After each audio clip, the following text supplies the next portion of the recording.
the one on the day itself is from the Christian missionaries, saying all is ready, everything's fine, the Messiah's here. These are the great times, come. But no, they don't. And the son is killed. The city, Jerusalem, is destroyed. And there's a little bit then on the guest without a garment, and that is any of those from the margins of life, or the Gentiles, all of us now in this in the new wedding feast, if we're not wearing our wedding garment, if we haven't undergone a conversion of some kind, well, we're not going to be part of it. So that's the second thing I'd just like to mention to you, that these are the discourses Jesus is having, the parables and so on.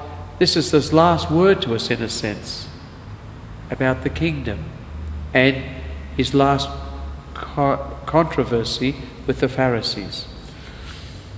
And then finally, there are 3 or 4 controversies he has about taxation, about the resurrection.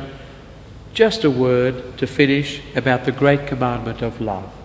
Professional lawyer gets up, what's the greatest of the commandments?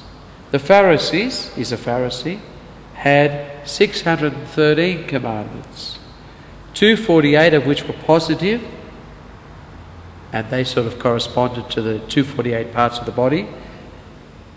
Can you believe it? And 365 which were negative, which corresponded to the days of the year. So we don't know whether the lawyer is really asking Jesus to comment all this and get himself mixed up in the different schools of rabbinical thought. But then Jesus quotes the Shema, which was like the creed that every Jew knew well.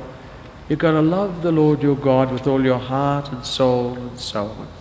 And quite uniquely, Jesus adds, as the same, similar, you shall love your neighbour as yourself. And as he says that, we sort of go back a little bit to the Sermon on the Mount, where Jesus reminds us that we've got to love our enemies, and that the meaning of the whole law and the prophets is to treat others as we'd love them to treat us. So, in a real sense, what Jesus is saying about the great commandment here is saying to us is, well, there are many things to do, there are many ways to live and so on, but at the heart of it is loving God and loving neighbour. That beautiful idea of Jesus it comes out again at baptism, because we ask the parents, you've got to teach them the heart of our faith. And the heart of our faith is to love God and neighbour. So, we'll leave it there. And of course, next week we're going to go into his final struggle with the Pharisees and the last discourse. Thank you.